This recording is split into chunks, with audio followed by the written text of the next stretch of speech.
dengan Listria Channel. Kita akan mencoba menyelesaikan dari program kita yang kemarin, yaitu BIMTEK Guru Belajar, yaitu masuk ke tahap selanjutnya, yaitu untuk penyelesaian yang tindak lanjut laporan hasil asesmen kompetensi minimum. Ya, di sini kita akan menyelesaikan kuis tindak lanjut laporan hasil kompetensi minimum. Kita akan mulai di sini. Kita start quiz ya. Lalu kita jawab di sini. Yang pertama, pelaporan hasil asesmen kompetensi minimum dirancang untuk memberikan informasi mengenai tingkat kompetensi siswa pada kompetensi dasar literasi, membaca dan numerasi pada satuan pendidikan. Ini jawabannya adalah benar karena sesuai dengan tujuan dari asesmen kompetensi minimum itu sendiri dirancang untuk memberikan informasi mengenai tingkat kompetensi dasar siswa yang berupa kompetensi literasi membaca dan numerasi. Dan laporan hasil dari asesmen kompetensi minimum tersebut untuk dari laporan hasil asesmen kompetensi tersebut, satuan pendidikan dapat melihat tingkat penguasaan dari kompetensi siswanya. Lanjut, pembelajaran yang dirancang dengan memperhatikan tingkat kompetensi siswa akan memudahkan siswa menguasai konsep, keterampilan, dan konten yang diharapkan pada suatu mata pelajaran. Ini jawabannya adalah benar. Lalu, next. Pada pembelajaran berbasis kompetensi, siswa diharapkan mampu mendemonstrasikan penguasaan konsep, keterampilan, dan pengetahuan sebagai proses pembelajaran. Ini jawabannya adalah benar. Next. Karakteristik utama dari pembelajaran berbasis kompetensi adalah fokusnya pada capaian hasil akhir berupa nilai. Ini jawabannya adalah salah. Karena karakteristik utama dari pembelajaran berbasis kompetensi adalah fokusnya pada tingkat penguasaan, bukan capaian hasil akhir yang berupa nilai.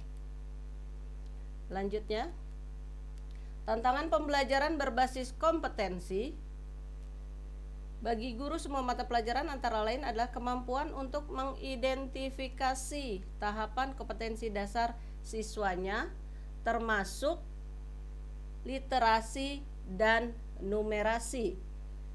Ini benar karena kemampuan siswa yang beragam inilah kita membutuhkan hal ini. Namun laporan hasil AKM ini dapat membantu memetakan tahapan dari kompetensi siswa tersebut. Next. Pembelajaran berbasis konten belajar untuk cakupan pembelajaran berbasis konten belajar untuk cakupan materi. Pembelajaran berbasis kompetensi belajar untuk pemahaman konsep dan menerapkan keterampilan. Ini jawabannya adalah benar. Karena pembelajaran berbasis konten belajar itu cakupan materi karena berpusat pada materi pelajaran, sedangkan pembelajaran berbasis kompetensi belajar untuk pemahaman konsep dan menerapkan keterampilan karena berpusat pada kebutuhan siswa. Lanjut.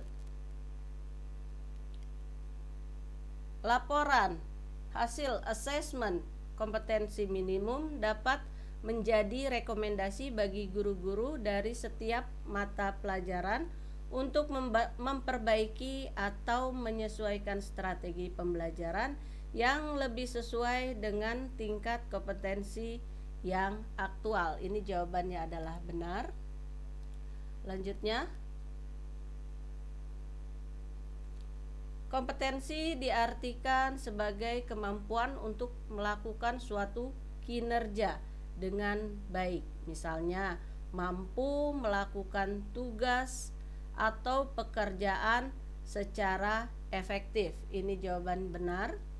Karena kompetensi juga mencakup pengetahuan dan keterampilan yang dibutuhkan untuk menyelesaikan soal atau bahkan keterampilan yang jauh lebih besar dan lebih beragam, misalnya memimpin organisasi.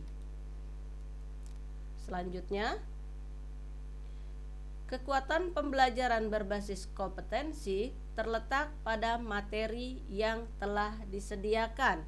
Ini jawabannya salah, karena kekuatan pembelajaran berbasis kompetensi terletak pada fleksibilitasnya, karena siswa dapat bergerak dengan kecepatan belajar mereka sendiri. Jadi tidak terletak pada materi, tetapi terletak pada fleksibilitas. Selanjutnya, yang terakhir, sebaiknya semua siswa mencapai level mahir dalam waktu yang bersamaan. Itu salah, karena tidak semua siswa akan mencapai level mahir dalam waktu yang bersamaan. Akan tetapi, setiap usaha dari proses dari yang dilakukan siswa untuk mencapai level yang lebih tinggi, itu tentu akan menunjukkan peningkatan kinerja siswa. Keterampilan mengacu pada kemampuan untuk beradaptasi dan bereaksi terhadap situasi baru, untuk bergerak dengan cepat berdasarkan informasi baru. Nah, finish. Ini hasil akhir kita. Alhamdulillah kita mendapatkan nilai 10 dari 10 poin. Lalu kita akan klik untuk melanjutkan. Nah, di sini kita telah menyelesaikan, hanya tinggal menyelesaikan kuis untuk tindak lanjut. Refleksi dari tindak lanjut ini kita bisa isi sesuai dengan refleksi dari tindak lanjut hasil AKM tadi. Sampai di sini pembahasan tentang BIMTEK AKM untuk tingkat SMP ini. Wassalamualaikum warahmatullahi wabarakatuh.